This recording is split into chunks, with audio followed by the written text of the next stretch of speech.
नकारात्मक भावना ज्या असतात त्या अत्यंत स्पष्टपणाने आपल्याला जाणवू शकतात का? कारण काही वेळेला असं होतं की मी असं बोललो नव्हतो याचा अर्थ तुम्ही नकारात्मक घेतला, तर ह्याला काही असं ह्या भावनेला नक्की असं काही प्रमाण आहे का?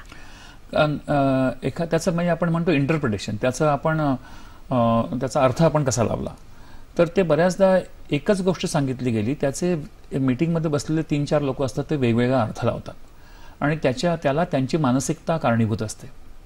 तर तेव्हा एका लीडरने हे बघायचं असतं की सगळ्यांना त्याचा एकच अर्थ लागावा.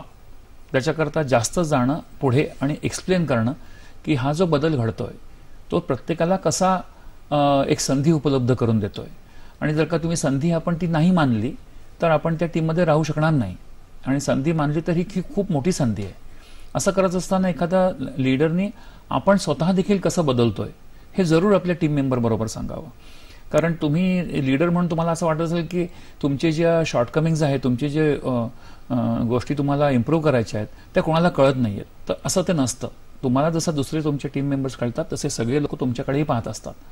तर कधीतरी जर का तुम्ही तुमच्या टीम मेंबर्सवर शेअर केलं की ह्या गोष्टींमध्ये मी ना स्वतः बदलतोय आणि मी स्वतःला आणखीन चांगल्या क्वालिटीज निर्माण करायला बघतोय, तर तुमची लीडरशिप कमी होणार नाही, ती आणखीन वाढेल.